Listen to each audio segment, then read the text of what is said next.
Welcome to the Stochastic MLB DFS Strategy Show. I'm your host, Neil Orfield. You can find me on Twitter at PlayerQDFS. I'm here with Josh Engleman. You can find him on Twitter at Josh Engleman. And this show is sponsored by Caesars. Check it out if you haven't already. If Caesars is available in your state, you should be taking advantage of this offer. Only available until September 19th. You bet $50, you're going to get $250 in bonus bets, $50 increments, 1 week at a time. Fantastic deal. Of course, you need to be, in most states, 21 or over to gamble. If you or someone you know has a gambling problem, call 1-800-GAMBLER. Josh, how are you doing today? I'm going to be better today than I was yesterday because I got brutalized in the early and the main. Somehow the main went worse than the early, which was really hard to do, but it happened. So I'm ready to wash off Thursday and get back into Friday. You had a beautiful start for Schultens. He had 3 strikeouts in the first inning, I believe. I was thinking you were on your way to a big night, and then he kind of fell apart as the night went on. So even after the first home run, like, he would have been fine. But when he gave up that 3-run dong late, that was it. That was the death sentence for him. Because if he would have finished at like 15 or something, that would have been more than okay. But I had a bunch of Reds and Diamondbacks, and that was 3-2 anyway. Yeah, Adam shipped the early yesterday. We were sweating that one together for a bit.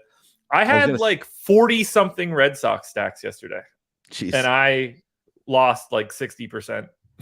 That's they must have been pretty chalky. Like, that's the only explanation, right? To have. No, I had a lot of Erasmo Ramirez. Oh, right, yeah. And none of the free 2K whoever the hell dude from the Red Sox. Yeah. So brutal. I didn't think Adam watched this show, but clearly he did. If he took down the early slate, he clearly was watching our show. So congrats, Adam, and you're welcome. Nice job. Is he coming back? Like, if he keeps winning like this, is he ever actually going to come back?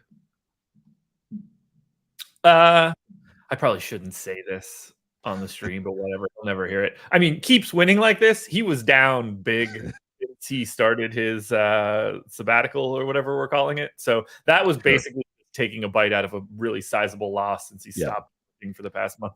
That is the way it goes when you're playing high volume. I actually, on our send-off show before his sabbatical, I asked him if he didn't have any big wins, like if we didn't see him in first at all between then and when he came back, would he have lost all of the money that he had won up to that point? And he was like, yeah, probably. Like, it'd be mostly gone by then. So like, you need to win sometimes if you are playing high volume. So good that Adam could take a chunk out of it, maybe get back to even. We got a 12 gamer to talk about here. Nice to have it all. Well, kind of nice to have it all on one slate. I guess from a playing perspective, I prefer having the 2 slates, the early slate and the late slate. But from a just talking about a perspective, maybe easier when it's just one slate. I would prefer if this were somehow the 7 o'clock games and then 8 o'clock to 10 o'clock. Okay. How many? You get a 5-game late slate and then a 7-game 7 o'clock slate. Like, I think that would be awesome. That would be cool. Yeah, I don't know why they don't break it up more. I mean, even if you want to include the 640s and you go 640 to 710, like, that's all the games starting within 30 minutes of each other, and then you're getting a whatever I just said. That was like it would be a 10-game early and then a 8 o'clock. Like, that would be perfect. Yeah, I wonder if they would be able to, like. So I feel like I just said I wish they would split it up more. I feel like they try, like, that's what FanDuel is. They split it up in a million. They chop it up in a million different ways. And ultimately, I just want the bigger contest. So if they don't think they could fill doing both of those, then I prefer it the way it is. But I kind of think they probably could. Who knows? I mean, we have a 25K night slate pretty regularly at this point. Like, I see no reason why we couldn't go 50-50 if you split that between 7 and 8 o'clock. But I've already tweeted at DK Assist this week. I'm gonna take my time and wait to get back at him. All right, somebody who's watching, you can tweet at DK. I mean, they have started, like, they started doing the Mega Mini Max after they got that feedback, and it's worked out really well for them. So maybe they don't always listen to feedback as much as they should. So maybe they started that tournament 2 years later than I would have liked them to, because I could have really used that one back in the day, and instead I just fired away at 15 instead. Yeah, exactly. All right, we have, again, 12 games to talk about. Somebody just asked, what is Josh drinking? What are you drinking? A Lenny Boy kombucha. There's how much caffeine is there in kombucha? I don't know. None. Maybe. Okay. Yeah, I have no idea. This one might have it because it's called Wake Up Call. Okay. It's got yerba mate in it, but I guess it probably just depends on the tea that is used. So Feels leaning to me if it's called Wake Up Call and they don't have caffeine in it, unless there's like, cocaine in it or something. Something else is going to wake you up. it's not Hopefully written it's on not here. some That kind much of I can tell stimulant. you. So if there's caffeine, it is an undetermined amount. Interesting. Maybe just like a natural stimulant or something in there. All right. Well, let us know if it wakes you up. First game of this slate. Sorry. Colorado at Baltimore. Kyle Freeland on the mound for the Rockies. Cole Irvin for the Orioles. Any interest in these pitchers, Josh? So this can't be right? Is Cole Irvin really 30% owned? Did I paste that incorrectly? Am I reading this? Cole Irvin is the second most expensive pitcher, 30%.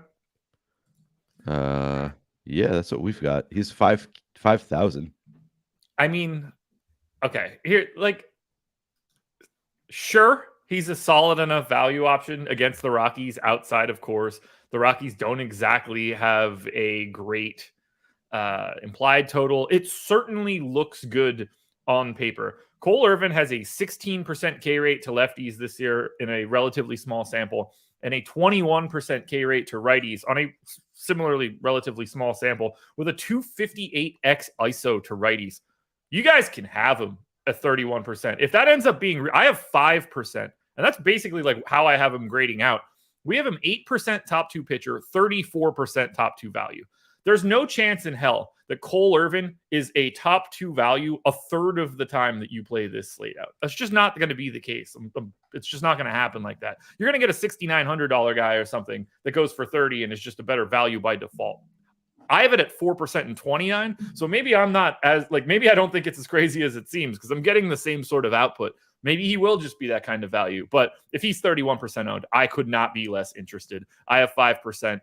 I think he's the most over-owned thing that exists on this slate, and that's how we're leading off this show. On signing says that Josh clearly is going to like Kyle Freeland, based on your Jesse Schulten's love yesterday, I suppose. I mean, I like Kyle Freeland more than I like Cole Irvin. If I knew Cole Irvin's 31% owned, yeah, that can't be right?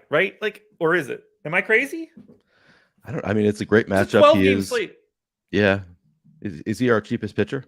No, Zach Neal is 4K, but that's a different kind of conversation. Yeah. I just I get Brandon Pfaadt at 5,600 being 30% owned because that's a very different play. Yeah. I like Cole Irvin doesn't have the underlying data to make this look good other than you're just saying, well, he faces the Rockies. You could add in last year, including 2022, 19% K rate to righties, 220x ISO. Lefties don't hit him hard, but he doesn't strike them out. 13% K rate. What are we trying to get out of Cole Irvin today that is going to put him in a third of lineups? If that's the case, I think it's the easiest decision to make. Just don't play him. Yeah, seems easy. All right, so we're fading Cole Irvin. Not a ton of interest in Kyle Freeland either, it sounds like. No, I'm pulling up. Does it exist yet? Where's the Baltimore game? I want to see if there's any interesting props. Maybe I'm missing something here on Cole Irvin. Strikeout prop is 4.5 minus 128 to the over. It's a little bit higher than where I have him. No outs props or anything yet. Maybe I have him I have him in for 5 innings. I don't think that's the craziest stance in the world. Maybe I have to hit him up with a little bit more playing time. Maybe I see this climb as we move a little bit further.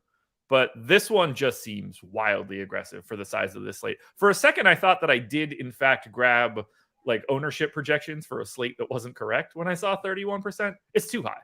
It's just too high.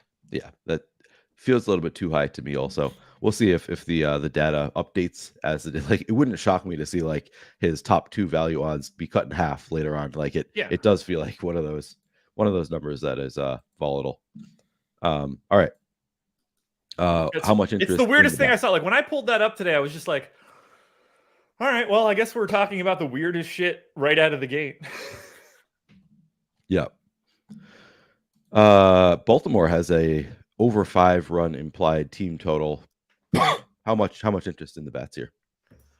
A solid enough amount. It's always going to be a decent spot here against Freeland. The 5.2 run implied total really looks good. They're third in our top stack, 13th in value, third in ownership.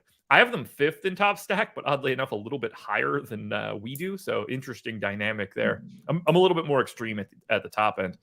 I think they look really good. Like the park certainly plays up power. This lineup looks solid. Kyle Freeland is not scary. I don't have a ton of Baltimore right now, but I have about 6% in the aggregate. So just a hair under the field. I'm more than okay with it because the matchup looks good. There's certainly a team I want to have some of. I don't see any scenario where you wouldn't want to get there unless ownership just got preposterous.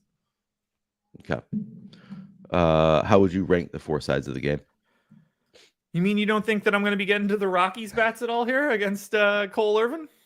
A good point. I mean, there is probably some leverage there, right? If a third of the field is going to Cole Irvin. Look, they're 22nd in our top stack tool. That there's only 24 teams today. Yeah. I have them 16th.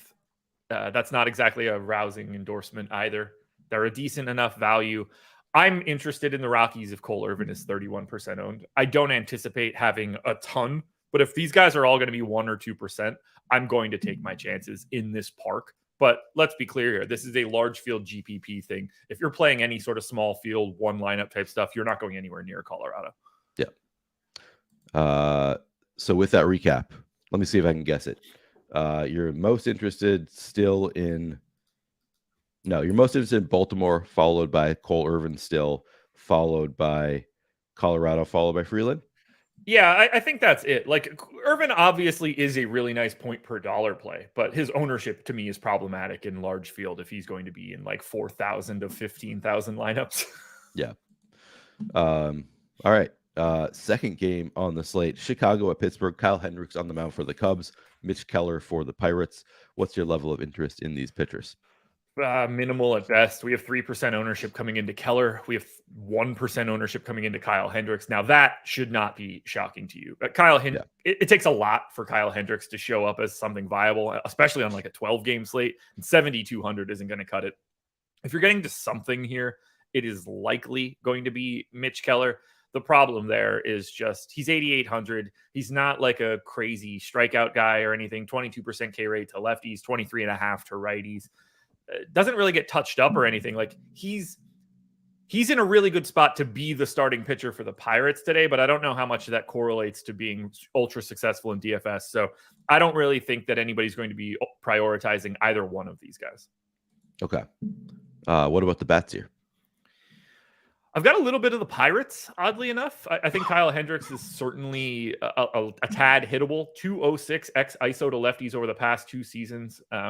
If it's just this season, it's been a little bit better, but no strikeouts to be had here for Hendricks. He just tries to not give up major contact. That's helpful in a park like Pittsburgh where that limits power in a big way. But outside of Bay in the leadoff spot being 3K with second base eligibility, getting ownership, Pittsburgh's relatively low owned. I mean, 6% in the aggregate is 6th overall, but that is not a level of ownership that is problematic on a slate like this. Like you're not getting to any extremes. This isn't in Cincinnati or in Coors. So they're a good value team. Brian Reynolds is 5K. Everybody else in the projected lineup is 4,400 or below. If you need to spend up to go to Strider, to Senga, to Woodruff, to just more expensive bats somewhere else, I think the Pittsburgh Pirates certainly work to fill out a stack. The Cubs on the opposite side, not a team I have much of. We do have them 4th in top stack. I have them 9th.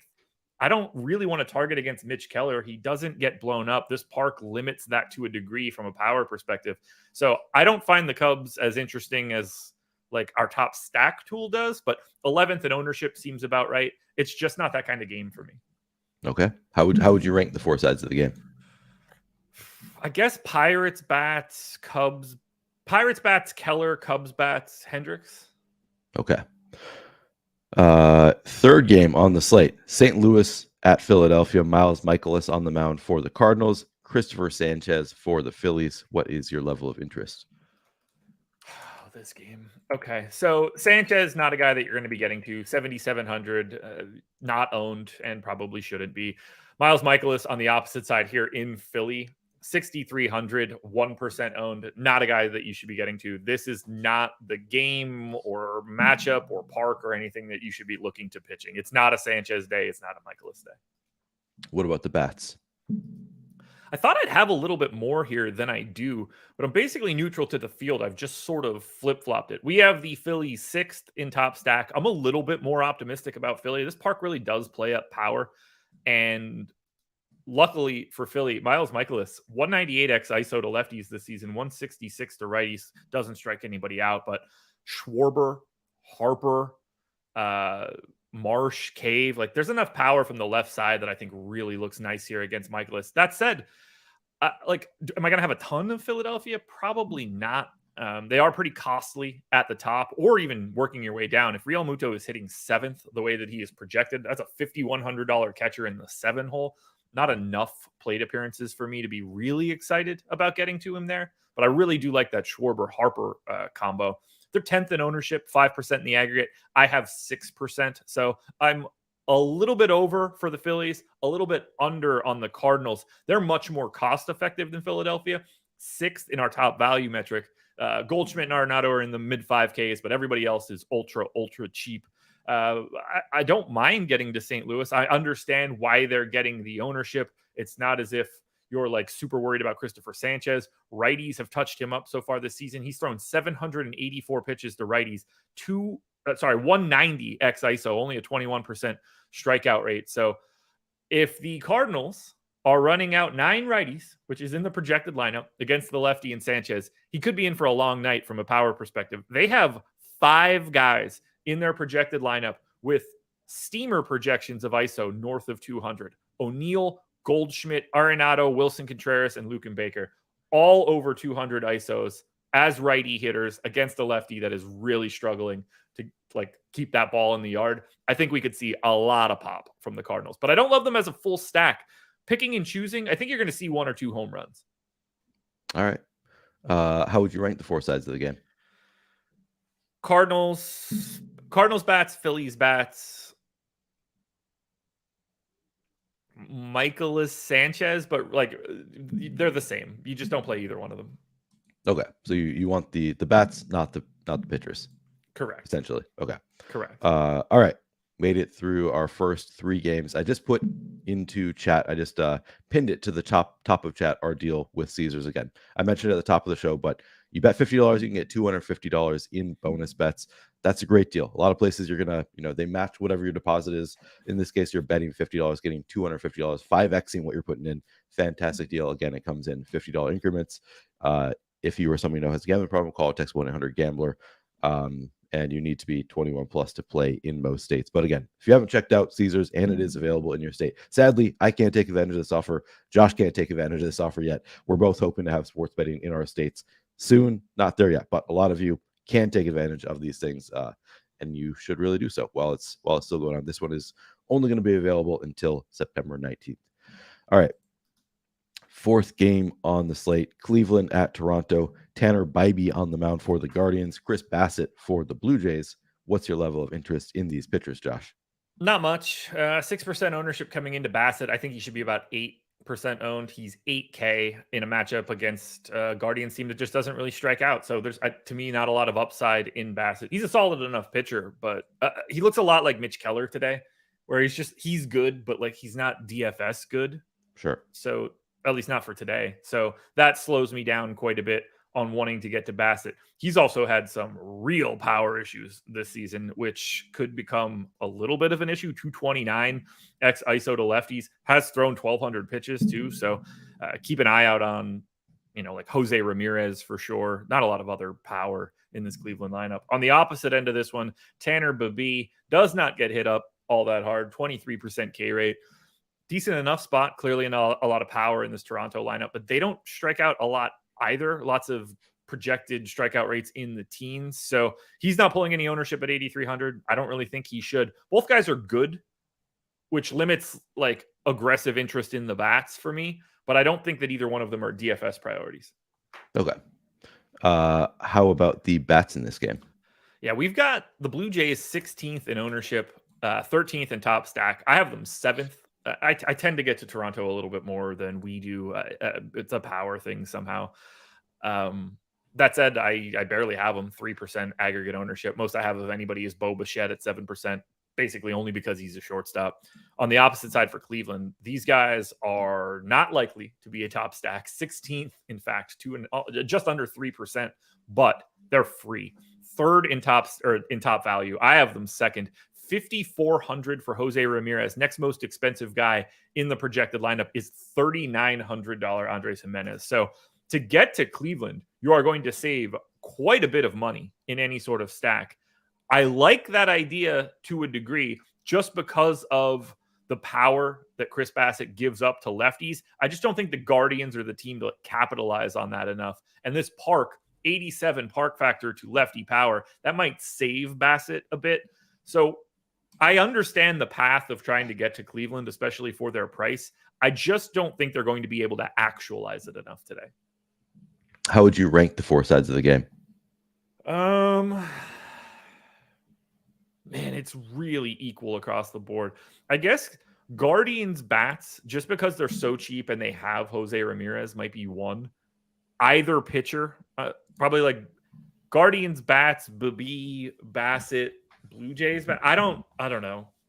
This one's hard. Any order is fine. My most likely scenario is that I just don't have this game. Okay.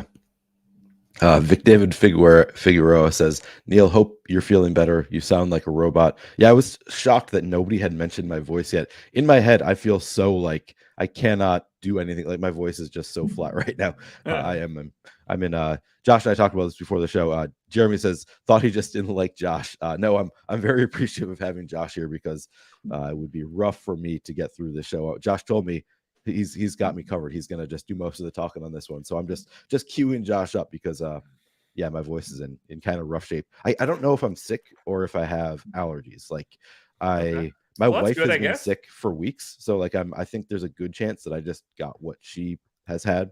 But also the pollen in Minnesota is like intense right now. Like there's a ton of pollen in the air, and I am my allergies were horrible this spring. So I don't know what it is, but either way, yeah. Josh is carrying the show today because I'm struggling to talk for long periods of time. I'll do my best. Yeah. All right. The next game on this one, Dodgers at Red Sox. Lance Lynn on the mound for the Dodgers. Cutter Crawford for the Red Sox. What's your level of interest in the pitchers? Certainly not going to Cutter Crawford today at 6,600. He is unowned and he faces the Dodgers, so that's clearly tricky to say the least. Lance Lynn up to 9,400 now.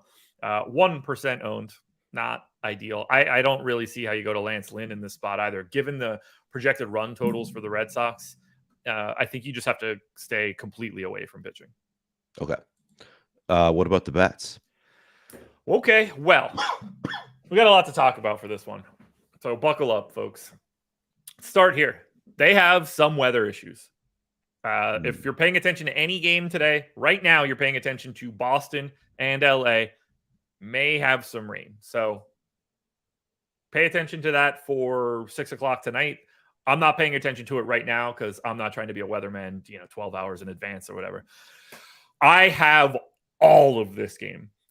All of it. Every single bit of it. So we have the Dodgers second in top stack, seventh in top value. I have them first and sixth. They're 9% owned in the aggregate, second overall in ownership.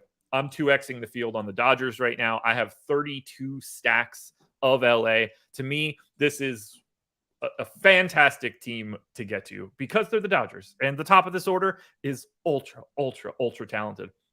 But it helps from a matchup perspective. 208x ISO to lefties for Cutter Crawford so far this season. 170 to righties. He does get some strikeouts, 24% K rate.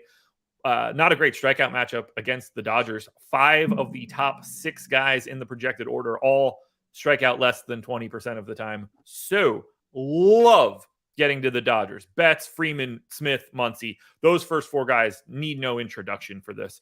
But the bottom, Peralta to Rojas, it's cheap.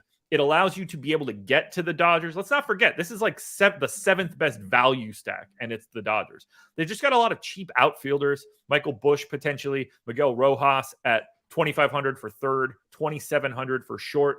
Pick the guys at the top, get the ultra high talent at the top of the Dodgers, and then grab one of the cheaper dudes. You're going to have a really nice stack against the Cutter Crawford that is prone to give up power. But don't just stop with Dodgers. 7th in top stack, 8th in ownership at 5%. I think I like Boston more relative to salary here and relative to ownership, that is, because they have a massive run total at home. I'm shocked they're this low owned. I have them as the number 2 stack today behind the Dodgers. I think we're primed for a ton of offense. I don't care what was happening for Lance Lynn since he's become a Dodger. He's got a 230 x ISO to lefties this season. Verdugo's a lefty. Devers, Yoshida, Casas, the new man, Wilyer Abreu. Reese McGuire doesn't have a lot of pop, but Abreu does. He's still 2,300. These lefties are fixing to put a beating on Lance Lynn. Now, can he strike out righties? Yeah, 31% K rate to righties this year, but also a 180 x ISO. We are live to get a lot of power from this game. And if Boston is half the ownership of the Dodgers, I think this one looks amazing for Boston. Yeah, I like it. I mean, and they have 5.5 run implied total. That's why in the world are they so low owned? What do we have Boston at? We've got them at 5%. To be fair, I think we're actually like aggressively wrong across the board on Boston. We have them 18th in top value. Only Devers is above 5K. Like, that's not going to be a team with that run total, and no one, like Yoshida's 4,800. He's the second most expensive guy. That's the profile of a better value team than 18th out of 24. Yeah, I have it 7th, and I think that makes a little bit more sense given the slate. So maybe something changes in that metric as we move forward, because they're a better value on paper than that. Yep, agreed. How would you rank the 4 sides of the game? Dodgers bats, Boston bats, Lynn, Crawford. All right. But I like Boston relative, like in a 150 max scenario, I prefer Boston because they're half as owned. Yeah. Benny says pollen is slang for cocaine in St. Paul. Yeah, exactly. I don't know. I wish I remembered the context of bringing up. But 720 Red Dog says Engleman is the Skip Bayless of Stochastic. That is, I've seen people say a lot of mean things to us on this channel, but the Skip Bayless of Stochastic. The thing is, I disagree because obviously Josh is not Skip Bayless. But if there were a Skip Bayless of Stochastic, it might be Josh, because Josh says more controversial things than anybody else. And I think digs in harder the more you disagree with him. So in some ways, do you want to defend yourself? Is there somebody else you want to throw that label on, Josh? No, I mean, if it's anybody, it's me. But I take that as a compliment, not a diss. Oh, okay. Are you money? I'd rather have the money and be Skip Bayless than be 720 Red Dog. That's for sure. All right. I was. Oh, interesting. So you're accepting the label. Are you a huge Skip Bayless fan? I don't think I've watched Skip Bayless say a word publicly in a decade. Okay, so that would explain why you were not offended by that. You're just like, yeah, the guy makes a lot of money. I mean, he is clearly good at the. He's fantastic at his job. Yeah, he gets so many clicks onto ESPN. Is he still at ESPN? I don't even know where he is. I don't think so, and I think that's why I definitely don't see him, because I don't watch Fox Sports. Right. So. Yeah, no, he is exceptionally good at his job, and also I hate him and never want to see him again because he is. I assume that's the parallel. Analysis. It is. It's clearly the parallel. He's exceptional at his job, and you know what you're looking at right now. Greatness. Exceptional. Is that what you're telling me? Job. All right. Peak of this industry, arguably. Now you know what? Inarguably, the best in the industry at what he does, right here. Inarguably, man. Inarguably. Find me somebody better. I'll wait. Yeah, pretty good at the job. All right, so there we have it. Josh is in fact the Skip Bayless of Stochastic. Everybody agrees. All right, Los Angeles at New York. Patrick Sandoval on the mound for the Angels. Kodai Senga for the Mets. Level of interest in the pitchers. Senga, big time. 12% owned today. 9,600. I don't mind that price tag. There are some strikeouts in this Angels lineup. Obviously, Trout is out again. Ohtani is at the very least injured. Maybe it doesn't matter, but he's not playing the rest of the year. I didn't know you could bat with a. I don't really know what a UCL is, but I was like, really? That sounds so simple, like season ending to me. But yeah, so I like Senga here. 9,600 seems like it works. We only have him 9% top 2 pitcher, 3% value. I have him 18% top 2 pitcher. So maybe we'll see this normalize as we go. I'm guessing truth is somewhere in the middle. Probably should be around the 12% ownership that he's getting, but I like this as a strikeout matchup for Senga. I guess I could just look up Senga's strikeout prop and find out where I stand. So let's do that first. Sure. Senga. No lines yet because it's not officially Sandoval. So okay. Can't do anything there. We'll be able to talk about it later today. But I've got 28% Senga. I'm happy to get there. No issue whatsoever. I think he's a little underrepresented at 12% ownership. On the opposite side for Sandoval, hard to say right now because he doesn't have an ownership projection. Based on where I had him projected, I think that he should be around 8% owned, somewhere in that 8 to 10 range. Park really helps him out quite a bit here. Limits runs, limits power to a degree. So if you want to go to some Sandoval, I think he's an all right option. Hasn't given up a lot of power so far this season. Doesn't get a lot of Ks, but if it does end up being him, this Park should help. Okay. How about the bats in this game? I have no stacks of the Angels. I have no stacks of the Mets. I've got a ton of respect for Senga to not get blown up. And I do think that Sandoval is pretty good. 294 ex WOBA to lefties, a 330 to righties, but that's still only around league average. I don't like this Park. I don't like the run totals for the Mets or the Angels. The most I have of any hitter is Logan O'Hoppe, 2,900 as a catcher. The only reason he's showing up like that is because he's a $2,900 catcher. I don't have anybody more than 5%. This is a game that I am staying away from a hitting perspective, but I'm going to have Senga and I am going to have Sandoval, assuming it is Sandoval. Okay. How would you rank the four sides of the game? Senga, Sandoval,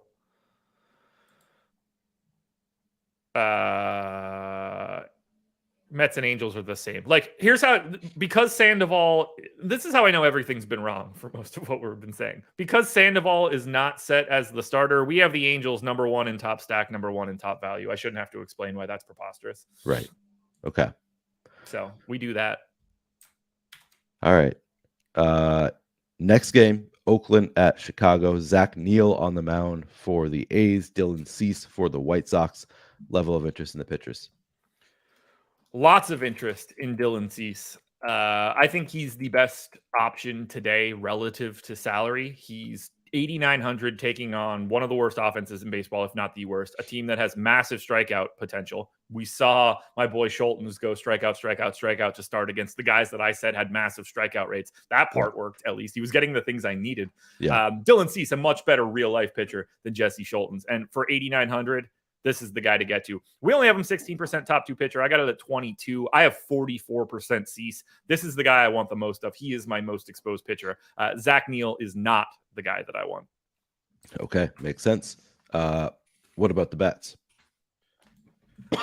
I definitely don't want the A's bats. That should come as no surprise. Yeah. White Sox bats, we have 8. I have 8th in top stack, first in value. Outside of Lubob, 3,800 is the next most expensive guy. That's going to be Eloy.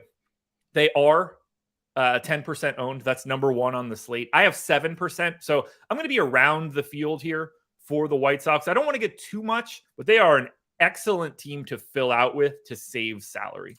Okay. Please don't roster Oakland. How would you rank the four sides of the game? It's going to be Cease, White Sox bats, A's bats, and then whoever the pitcher is. Zach Neal. Okay. Texas at Minnesota. Dane Dunning on the mound for the Rangers. Sonny Gray for the Twins. Any interest in these pitchers? Maybe. I'm shooting a DM to Adam right now. Just like a friendly, just like, hey, how you doing kind of thing? He sent me a DM about breakfast, so had to respond. Sonny Gray, his boy, 9K here, 3% owned. Probably under-owned a little bit against the Rangers because it's the Rangers. Like, I don't think anybody really wants to get to him in this spot, but I think, if you had 5 to 10% of Sonny Gray, I don't think it's crazy. I don't have it, but he's 10% top two pitcher. Seems about right. Similarly, on the opposite side for Dunning, 7,400. Great strikeout matchup against Minnesota. These guys, K, it's their literal jobs, but outside of that, he's not a big K guy. That kind of limits you a bit. He's 2% owned. I think he's under-owned as a value option because of how many strikeouts exist in this Minnesota lineup. I have 10% Dunning.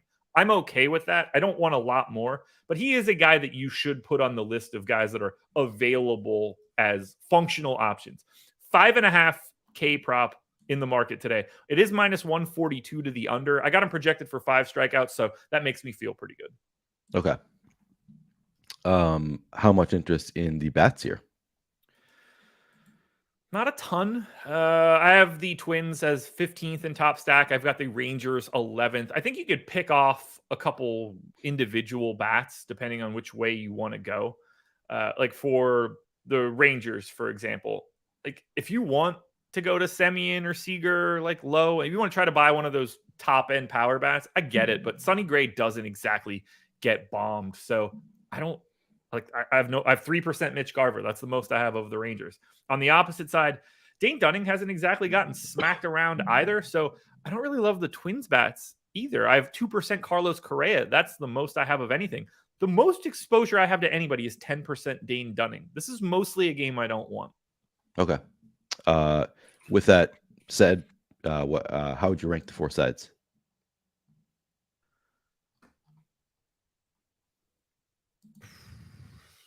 Dunning, Gray, Rangers, Twins. Tolga says everyone is sick right now. I think that is true. So I probably am sick, and it's not just I think I saw that the CDC might be suggesting like COVID is bad enough that they might be suggesting doing masking up again. I feel like that's it's probably not going to happen again. Like regardless of whether they recommend it, it's just at this point I just heard this phrase yesterday. The toothpaste is out of the carton or whatever it is. Somebody said it yesterday, maybe on a show. Out of the toothpaste. Your toothpaste comes in a carton. yours doesn't. Like milk, you get it by the gallon. All right, fair. All right, toothpaste is out of the tube. There's no point in the toothpaste back. And I'm very sick. Okay, I can whatever I say, I can just use that excuse of like, yeah, but I'm sick, so it's okay. I can say whatever. Yeah. I think everybody is sick right now, so it's probably not allergies. Sadly, I just took an Allegra D this morning, hoping that it's allergies.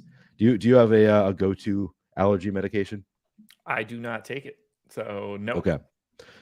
When I moved to North Carolina, all my allergies went away. Oh, that sounds great.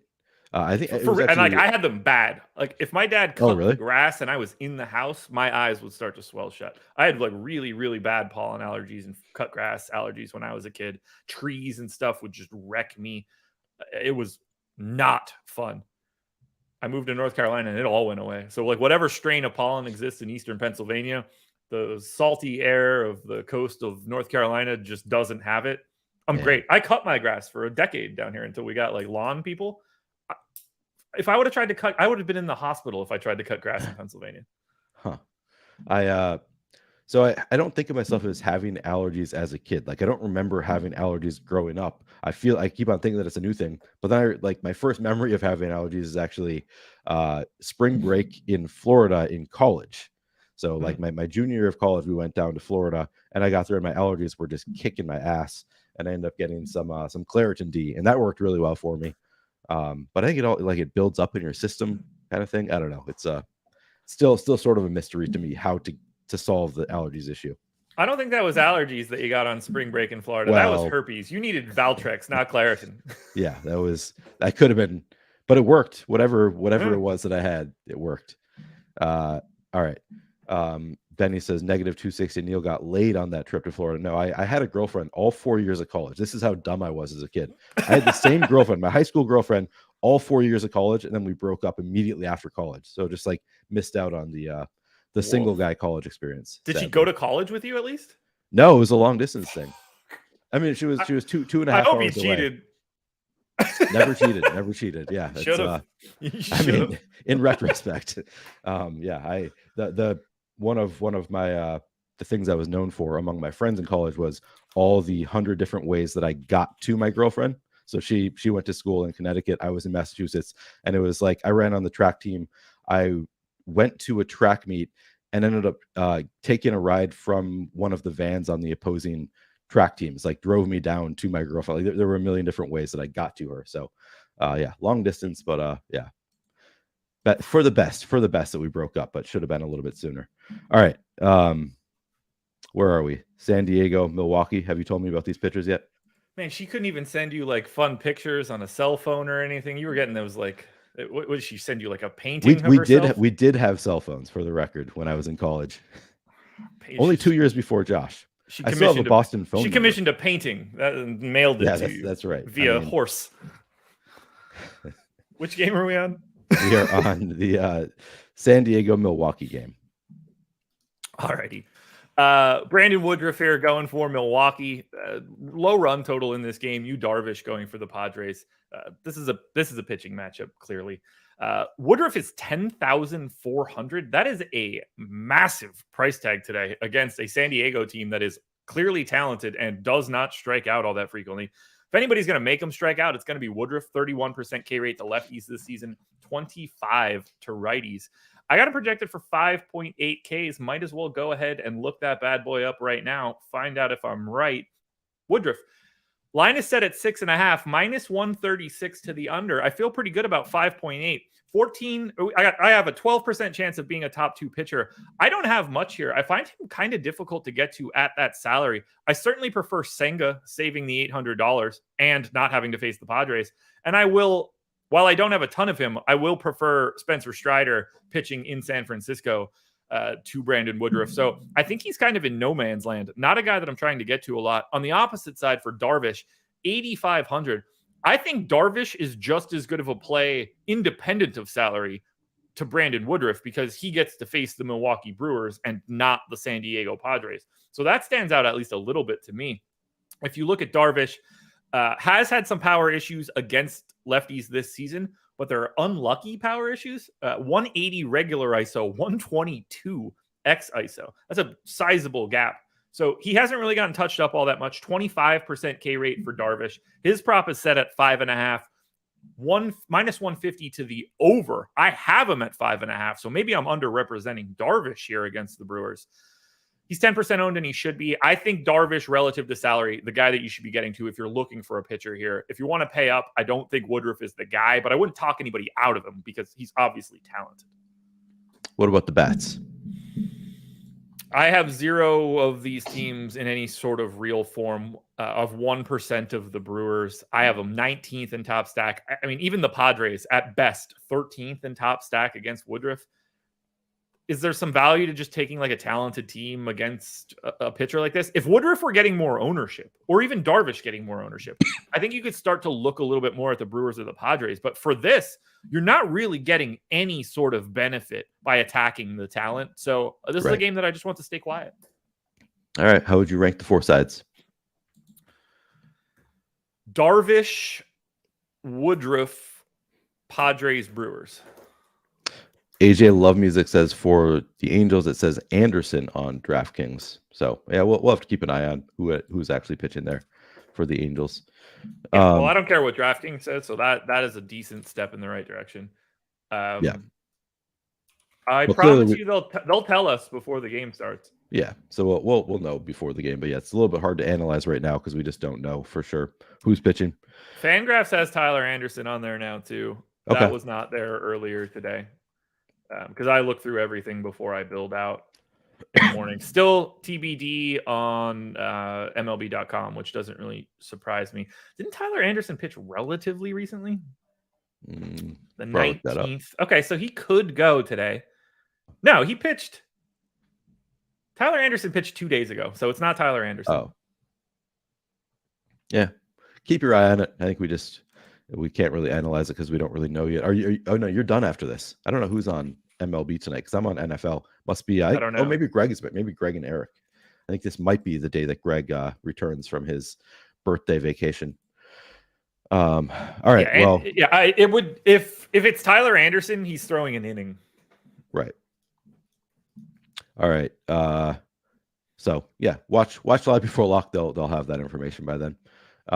Cincinnati at Arizona. Hunter Green on the mound for the Reds. Brandon Pfaadt for the Diamondbacks. What's your level of interest in these pitchers? Well, I'm going to pause you right there because I don't think it's Hunter Green. But I understand why you saw it. I think they're kicking Hunter Green to Saturday. Okay. And I think it is Brett Kennedy for today. Oh, okay. I think I did see that somewhere. Oh, yeah. So Brett Kennedy is in the top pitchers tool, but on in Fantasy Cruncher it's showing Hunter. So here's where it's weird. So MLB.com does have Hunter Green listed on the probable pitchers section. But if you dig into it a little bit more, there's some news that has come out that doesn't seem to have made it anywhere. Mark Sheldon of MLB.com reported that Green is going to get an extra day of rest before his next start, which will come Saturday in Arizona. And then if you check out the blurb on Brett Kennedy, same situation coming from Mark Sheldon. Kennedy's scheduled to make his next start for the Reds on Friday in Arizona. Kennedy's last start was on the 18th, so he's fully ready to be able to play today. I'm expecting at some point in time today that we see Hunter Green get kicked to tomorrow. It just hasn't been announced yet. Cool. And I explained this one in my contenders videos as well. The Diamondbacks look really good to me. I have them 4th in top stack. They are 7% owned in the aggregate. I have 13 stacks. That's what I think the Diamondbacks look like against Brett Kennedy. If Hunter Green happens to come in for Brett Kennedy in this spot, the Diamondbacks aren't going to look even remotely close to as good as they do right now. Right. So keep that in mind for the rest of the day. It'll change a little bit later, potentially. But for right now, I think Brett Kennedy will ultimately be named the starter of the Reds. If not, it ends up being Hunter Green. We'll talk about Hunter Green in a different way later today. Yeah. Don't play Brett Kennedy if he's the starter. Do play Brandon Pfaadt, though. 5,600. This is the real guy you should be paying down for. If Cole Irvin's 30% owned, Brandon Pfaadt should be 60% owned, but instead he's also 30% owned. This is the guy that you would prefer to get to if you had to get to one of those pay down options. At least he's the guy that I prefer to get to if you want to get to it. Now, there are some issues with Brandon Pfaadt. 176 XISO to lefties, and he doesn't really strike them out. 255 to righties, and he doesn't really strike them out. It's not fun to go here, but he's cheap. I think the value is there. I think the ownership is about right. He's probably a little over-owned for what he is, but a matchup against Cincinnati is just generally appealing. I'm curious, do they have a line on this game yet? Don't see it. We've got a 9.5, but that's okay. also. So there is a spread out there for it being Hunter Green. Maybe it ends up being Hunter Green and they end up leaving him in there. Brandon Pfaadt, though, 6.5% or 6.5K prop. I have him at 5.2. So I'm wildly underrepresenting him, and I still think he's that good of a value. I'm really curious if they're going to end up running Hunter Green out there right now. I don't know why Mark Sheldon would have reported all of that stuff if that wasn't happening. So we shall see. If it ends up being Hunter Green, take a peek. Anyway, play Brandon Pfaadt. Great value option. Better than Cole Irvin. Play some Reds bats, though. If it's Brandon Pfaadt and he's 30% owned, that works for me. I had them yesterday. That didn't work out. But there's some power here. It's not a park that plays up power. They're 1.8% owned today. They don't have, it's not an awful run total. They're around like 4.1. But after the numbers that I just gave for Brandon Pfaadt, yes, I agree that he's a good value at 5,600. But I think the Reds are a fantastic 150 max type stack at 2% ownership on today's slate. So I have 6%, a little over 6% of the Reds, 14 5-mans, 4 or 5-mans. I really like the idea of getting to Cincinnati against the opposite side of that ownership. I also like getting to Arizona, 4th in top stack. I have 13 stacks of them. Corbin Carroll as a lefty against if it's Kennedy, looks amazing. Work your way down. I'm happy to go to the rest of this lineup. Alec Thomas, I think, is pretty sneaky at 2,500. So much of what you want to do with the Diamondbacks will depend on whether or not it does get switched to Kennedy. What happened with Corbin Carroll? He was batting in 7th hole yesterday. Kind of caught me off guard. Has that been happening for a while? Has he gone cold yesterday? Okay, so does he always bat that low when it's lefty? Maybe. I'm not entirely sure. Maybe they've been dropping him. I don't know. Either way, screw him. I needed him to go less than on his fantasy points for my prize picks video, and he homered in the bottom of the 8th. Oh, what an asshole. Yeah, I agree. Total asshole. So I think you essentially already ranked it, but it's a little bit difficult with not knowing who is necessarily pitching for the Reds. Yeah. I think it's fascinating that there's a line out on Hunter Green. That's different. Okay. I would take advantage of that in some way and just hope that it ends up being Kennedy. If I'm ranking this game, though, it would be Brandon Pfaadt, Diamondbacks bats, Reds bats, Kennedy. I assume if it ends up being Green, it would be Brandon Pfaadt, Hunter Green, and then push the bats down. Excuse me. You're good. people talking about how the stochastic team is doing so far this year. Jeremy says, I haven't looked, but I think most of these guys are up. I think this is the best year Josh has ever had. I assume that is the case, or it's certainly one of Josh's better years, because he's been crushing it. It's a matter of perception. Sure. So the reason that it looks like I'm having a much bigger year this year is because I'm playing 50 times more volume now than I was 3 years ago. Like, I wasn't maxing the large contest on FanDuel or DraftKings every day in 2021. Like, I started doing that at the end of 2021. So yes, this year has been better than last year, but it's not, in theory, it's not my best year. It's my best.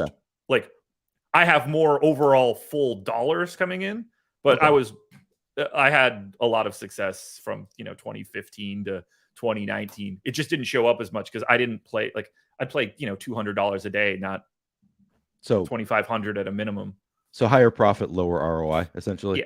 Yeah. Which that's I'm more than happy with the trade-off. Right. Yeah, exactly. You'll take I think that's kind of a given. Like, the more volume you play, the lower your ROI is going to be on average, I think.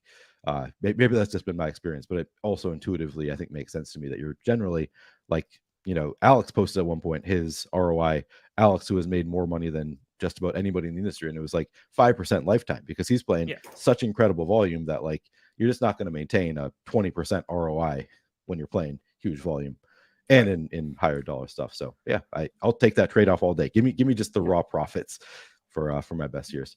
Like, I maxed the relay throw in the early and the main yesterday. I lost, like, I don't know, $4,500. That would have been like 4 months of losses for me a couple years ago. Yeah. It's just, we're just not talking about the same shit anymore.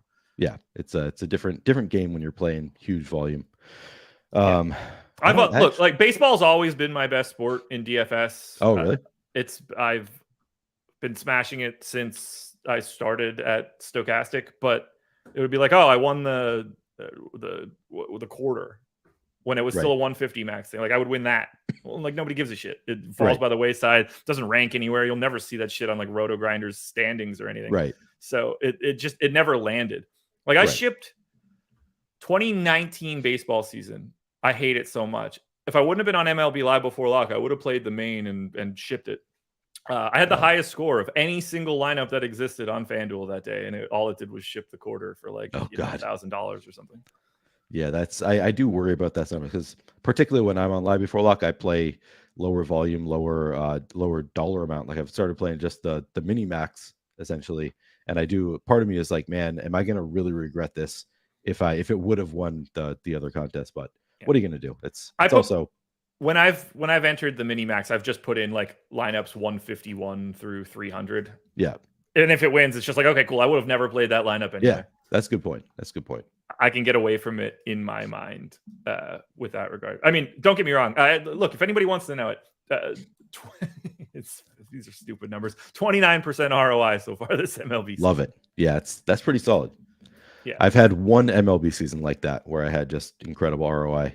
This year, I actually don't even know if I'm up this year. I would guess that I'm down, but like not by a ton. I'm up 65K. Yeah, that'll do. You'll take that. Yeah, I'm not mad. You'll take that over the high ROI any day. Right. I'd much rather that than have like the ROI number is weird just because I've had like a pretty good week last week, so it's at the top of the up now.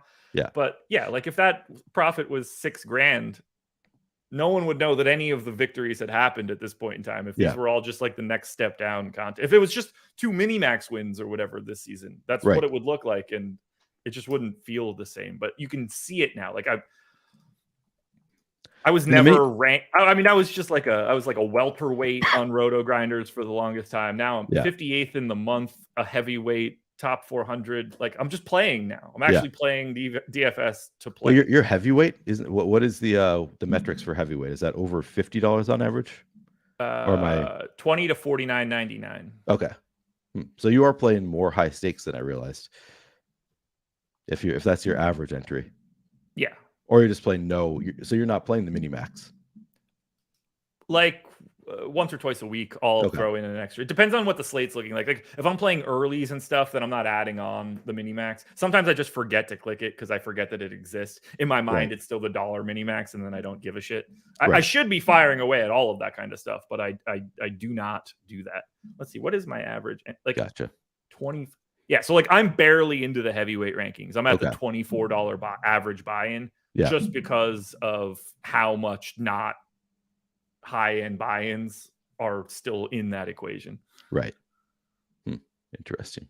Still 130th in baseball, which is wild to me. I would have expected it to be higher. Yeah. Yeah, in terms of like actual profit, you have to be like top 5, I would say, for the season. Yeah, like I wouldn't have expected to be 93rd in heavyweight, but 130th in MLB. Yeah. I guess that you had your big MMA win in there, so that helps the heavyweight part. Yeah. A lot of MMA. Yeah. Oh, have you had more than just the what, like $70,000 win or something like that? Have you had other? Oh no, I meant like a lot of MMA volume. Oh, gotcha. Yeah. Because that's usually like a pretty big max on Saturday. Yeah. All right. We have 2 games left to get through. Kansas City at Seattle. Brady Singer on the mound for the Royals. Bryce Miller for the Mariners. What's your level of interest in the pitchers? Higher than I expected. I guess that probably one way to get into this. I didn't expect to have 24% Bryce Miller, but when you think about it, it makes a little bit of sense. The Royals strike out a bunch. They've got a 3.4 run implied total in a park that aggressively limits runs. So while Bryce Miller does have pretty aggressive power problems, 215 x ISO to lefties, 187 to righties, which is sneaky because it's only 130 regular ISO. Does get some strikeouts against righties as well. That will look really nice against Kansas City. 8,600. He's just priced really nicely for this spot. He's not an exceptional pitcher. He's probably like an average pitcher. But when you get to face the Royals, when you get this sort of strikeout ability, and when you get this in Seattle, I think Bryce Miller looks pretty good. I think 18% ownership seems right. I also don't really mind getting to Brady Singer. Doesn't get as many strikeouts as you would like, but perfectly reasonable pitcher. Maybe call him average, maybe a hair above average. 6,900 is a price tag that works. It's scary to face Seattle, but he doesn't have aggressively bad power issues. 180 x ISO to lefties isn't ideal, but he limits it against righties.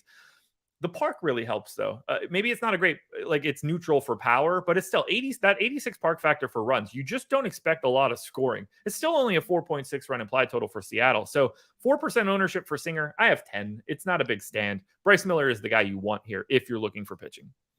Okay. How about the bats? Don't see it, mostly because of the same reasons that I like the pitching. It's not a park that is expected to get a lot of runs. The Royals run total looks really not good. I have them 22nd in top stack and 14th in value. I have 2% of Bobby Witt. That's the most I have of a Royal. I have 2% of Julio Rodriguez. That's the most I have of a Mariner. They're 18th in top stack for me. This is just not a game that I really want to get to offense on. If I was going anywhere, it would probably be Royals bats just because Bryce Miller is getting ownership. I don't really see the appeal of grabbing Seattle at home. Okay. How would you rank the 4 sides of the game? Miller, Singer, Mariners, Royals. Okay. Do you say you have a 29% ROI this year, or was that a different year? That's this year. Okay. I was just thinking. No, sorry. 17% this year. Is that what I said it was? Did I say 29 before? You said that for some year, but I wasn't remembering if it whatever was whatever I gave was for this year. I don't have the Roto Grinders or Roto Tracker tab open again. I just so I had the 1 year that I crushed MLB. I had 23% for DraftKings and 14% for FanDuel. So that was my best MLB year. I thought it was higher than that, but I was also playing huge volume. So yeah, that was by far it was an outlier year for me. So yeah, 29% is pretty nuts. Somebody in chat pointed out that Need Lunch Money has been crushing. Yeah, there's one more name to throw on the Mousepad has been crushing baseball as of late too. I mean, like, you know, surely. Yeah, I mean, Tom has 3 relay throw wins this month. Right. Oh, my DMs to Tom are just like, congrats. Right. Leave some money for the rest of us. Hey man, I play too. Yeah, that's it's been a good run, and You, Tom Bellman, Ship has won a couple. Yeah. All We're right. probably not supposed to say shit like this, but like JBC's had a really good baseball year. Yeah. Oh yeah. JBC. Yeah. He's true. I don't care. Bobby Like Gomes. it doesn't make it. Yeah, for sure. Like it doesn't make it any less real. These names are out there. Yeah. I mean, people know who he is. Like there's nothing wrong with acknowledging that other people who are not at Stochastic also have great years. Yeah. Yeah. All right. Final game of this slate, Atlanta at San Francisco. Spencer Strider on the mound for the Braves. Logan Webb for the Giants. What's your level of interest? Definitely don't like that Strider guy. Wildly untalented dude. Yeah. Look, explaining Spencer Strider today is, he's Spencer Strider. He's 12,800. So clearly we need to start there. That's a real price tag. That's $2,400 more expensive than Brandon Woodruff. Is he the highest projected pitcher on today's slate? Yeah, of course he is. This is the guy that you should be trying to get to, generally speaking. He's 34% owned, even at that 12.8 price tag. I don't think that's crazy. I do think it's a little high, if I'm being honest. He's got an 8.5 strikeout prop, minus 150 to the over. That is massive. I mean, he's like 40% to K10 dudes today in a park that he can be a little bit more aggressive because power is limited here. I'm under the field pretty significantly on Spencer Strider. I have 13% right now. I also think that I might have him mildly underrepresented. I will not talk anybody out of it. If you want to go to Strider, there's a reason he's the most owned guy on today's slate. I'd go there in a heartbeat. I'm just kind of taking some of Strider away and going to Senga, saving the 3,200 and upgrading my bats. That's the path that I'm taking. But Spencer Strider very clearly projects as the best pitcher that has the best odds of being one of the top 2 scoring pitchers today. Yeah, he has 29% chance of being a top 2 scoring pitcher. That is 13% better than the second place. Dylan Cease has a 16% chance. So obviously, but people know what they're getting with Strider. But he's also 12,800. How about the bats in this game? And just Logan Webb is fine in the 5 to 10% range. The park is good, but it's Atlanta. This is how you know, the relative talent of Logan Webb and what this park does. The Atlanta Braves are 14th in top stack today. We have not seen something like that in weeks this season. It is, you can probably count on one hand the amount of times that the Braves are on a slate of this size and they are middle of the pack top stack odds. But that's what this park does. And that's what happens when you face Logan Webb, a guy that doesn't really give up a ton of power and certainly doesn't do it in San Francisco. By all means, play whatever bats you want from Atlanta. Raw talent is still here more than it's anywhere else, but I'm not getting there. I don't expect to get there. Can they go off? Sure. 3% to be the top scoring stack. If you played this slate out 30 times, they're going to do it once. I'm just not going to be there today, and I'm certainly not going to San Francisco bats against Strider. We do have, we have 3% chance. I think you said that, at 2% ownership, so there is at least positive leverage on the Braves. Yeah. But not going to hit all that often. How would you rank the 4 sides of the game? Got to be Strider, Webb, Braves, Giants, right? Sure. All right. Well, that we've made it to the end of all of the games. Now we do the 3 favorite pitchers, 3 favorite stacks, and a home run call. So starting with the pitchers here, who do you like? Who are your favorites? Dylan Cease, Kodai Senga, Bryce Miller. 3 favorite stacks. Dodgers, Red Sox. I'm going to look right into the camera for this one. The Colorado Rockies. That was good. That was very brave. I hope somebody clips that and then post it along with a screenshot of the 0 runs the Rockies inevitably put up today. Oh yeah. All right. Home run call. All right. Let's get to it here. Home run call. Where's my home run call? Again, I'm telling myself I need to just build out this stupid table so I just have it so that we can talk about it. All right. Top 10. Home run call. Does anybody know if whoever the hell I picked yesterday homered? Who the hell did I take? No yesterday? idea. No idea who you picked. I don't remember who I picked. We picked teammates, didn't we? Oh, did we each take Braves? No, I definitely wouldn't have taken a Brave. No, we took White Sox. Maybe. Did I take Luba? No. Guys, who did I take for a home run yesterday?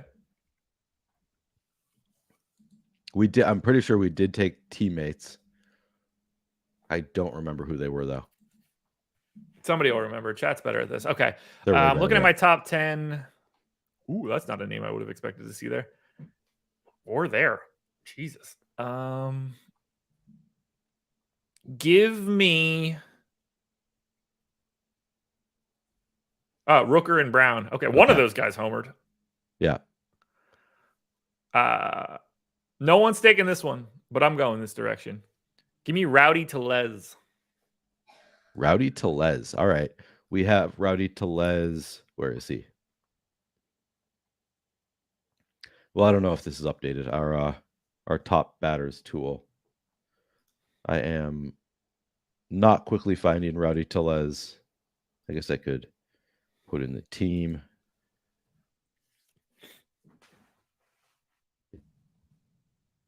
Langoliers hit 2. Rooker did homer, but Seth Brown did not. I don't know which one of us took which one, but I don't either. Rooker did homer, so I assume I got it right.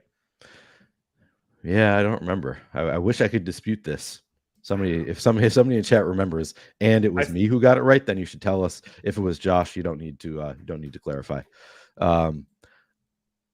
So I can't find Rowdy Tellez in the top batters tool. It looks like it is updated. So maybe we're projecting him out. I don't know, but let me look and see if we have him in the ownership projection, because I'll be able to tell you if we have him. We have Shohei Ohtani as our top home run odds play of the day. I don't trust it though with the UCL thing. So I think we don't have Tellez in the lineup right now, so that's a me thing. I am gonna go with. Oh man, I'm gonna go with Ryan Mountcastle. 26% chance of hitting a home run. Are you still gonna stick with Rowdy Tellez, or do you think you're gonna? Oh, I'm keeping Tellez. All right, so you got Tellez. I've got Ryan Mountcastle as our home run picks. Bless has Nolan Arenado. Oh yeah, oh no. This is very confusing. Mike Brown says Josh got it wrong. I'm saying hell yeah, and then RS comes in and says Josh was not wrong. So who knows? I'm trusting Mike Brown. I think that's a more reliable name than RS. That sounds like a burner account, man. It doesn't even have a logo or anything. You just made that quickly, didn't you? Vic David says that I had Brown and you had Rooker. Okay. So I don't even remember who Rooker homered. Okay, Rooker all right. homered. Well, he deleted the message though, so it's clearly a wrong message. All right. That'll do it. That'll do it for the show. We're both going to just assume. Nobody needs to clarify. We're just both assuming that we were right yesterday. Yes. And we're on a streak. Josh, do you have any final words?